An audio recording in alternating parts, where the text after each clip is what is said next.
Senior leader हैं। अजीत साहब जो हैं उनके भतीजे हैं। बहुत अच्छी आपसी भाईचारगी थी। कुछ वजूहात क्या आ गई भागी। मैं दुआ करता हूँ कि दोनों ये परिवार एक हो जाए कि महाराष्ट्र में 2 सीटें हमको लड़ना चाहिए। तो मैं अभी सर्वे कर रहा हूँ, अब कहाँ से पता चल गया, लेकिन लोग क्या कह रहे हैं ना, बहुत सारे लोग कि इनकी सेटिंग है ईवीएम में, इसलिए वो बोल रहे हैं। पहले से मालूम है कि भाई कुछ भी हम पार कर लेंगे। तो अगर ऐसा लगता है कि 400 के पार जाएंगे तो मेरा भाजपा के लीडरों से ये मेरा निवेदन है कि आप एक बार ना बड़ा दिल करके ना ईवीएम को फेंक दीजिए उठा करके। आक्रामक होगी तो जेल भेज देंगे, कई लोगों को गोली मार देंगे। हम वो कत्ल भी करते हैं तो चर्चा नहीं होता, हम आ भी भरते हैं तो हो जाते हैं बदनाम। नहीं, मुझे बिल्कुल पसंद नहीं है। पवार साहब सीनियर लीडर हैं। अजीत साहब जो हैं उनके भतीजे हैं। बहुत अच्छी आपसी भाईचारगी थी। कुछ वजूहात क्या आ गई भागी। मैं दुआ करता हूँ कि दोनों ये परिवार एक हो जाए और एक होकर इलेक्शन लड़े। समाजवादी लोकसभा की कितनी सीट यहाँ पर डिमांड करेंगी महाराष्ट्र? देखिए, हमारी बात हुई थी श्री अखिलेश यादव जी से कि महाराष्ट्र में 2 सीटें हमको लड़ना चाहिए।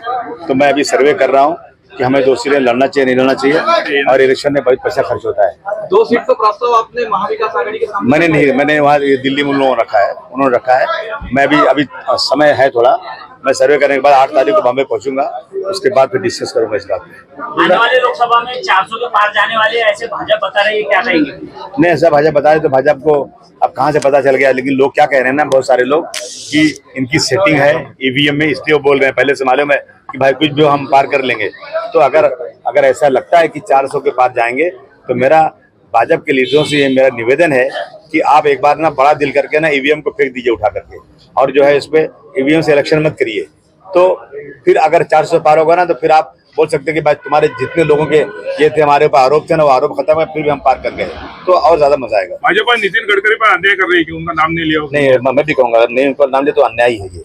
नितिन गडकरी साहब बहुत अच्छे नेता हैं, बहुत ही दूरअंदेश आदमी है, बहुत अच्छा काम उन्होंने किया है। हालांकि मेरा बीजेपी से कोई लेना देना नहीं है, लेकिन मैं जानता हूँ कि वो आदमी सांप्रदायिक नहीं है, वो हर धर्म के लोगों को साथ लेके चलते हैं। मैं समझता हूँ कि बीजेपी के लोगों को, इतने बड़े नेता को पार्टी टिकट देना चाहिए और उनको आगे बढ़ाना चाहिए। मुस्लिम आरक्षण के लिए समाजवादी पार्टी आक्रामक क्यों नहीं है? आक्रामक होगी तो जेल भेज देंगे, कई लोगों को गोली मार देंगे। हम वो कत्ल भी करते हैं तो चर्चा नहीं होता, हम आ भी भरते हैं तो हो जाते हैं बदनाम। अगर हमने जिस तरह से बीजेपी ये मराठा आरक्षण के लिए लोगों ने सड़क पर उतरे हैं और हम इस तरह करते हैं ना, तो मेरे कई सौ लड़के मार दिए जाते हैं, कई सौ लोग जेल चले जाते हैं। मनोज जरंगे के ओबीसी आरक्षण के लिए आप सहमत है क्या? नहीं, मैं उनके आरक्षण के लिए पूरा सहमत हूँ, परंतु ओबीसी का कोटे में से आरक्षण नहीं देना चाहिए। नितिन गडकरी का नाम नहीं आने की वजह से साजिश है क्या अमित शाह और इनकी पंतप्रधान? मुझे नहीं मालूम टिकट कौन बांटता है, कौन वहाँ उनके यहाँ कौन है जो आइडियोलॉजी बनाता है,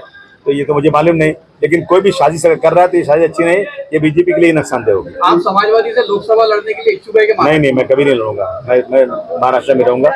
मैं महाराष्ट्र से मोहब्बत करता हूँ, लव करता हूँ, इसलिए मैं महाराष्ट्र में रह करके निचले तबके से लोगों से मिल करके, पुलिस से, कलेक्टर से, यहाँ मेरी हमेशा मुलाकात हो सकती है। हाउस में बुला सकता हूँ उनको मैं एज ए विधायक एमएलए, तो एमएलए ज्यादा मेरे लिए अहमियत रखता है। महाराष्ट्र की जो राजकारण है, जो गलियारे में जो इस तरह की कोशिशें कर रही है, तो वोटरों को आप क्या अपील करेंगे?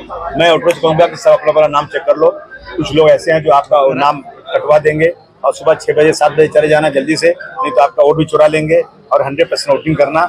मैं माँ और बहनों से जो बुर्का पहनती हैं उनसे भी कहूँगा कि आप जाएंगे तो आपका बुर्का उतारा जा सकता है, आपको 4 घंटे बाहर खड़ा किया जा सकता है। तो सारे दुख आपको बर्दाश्त करना है और आपको 100% वोटिंग करना है।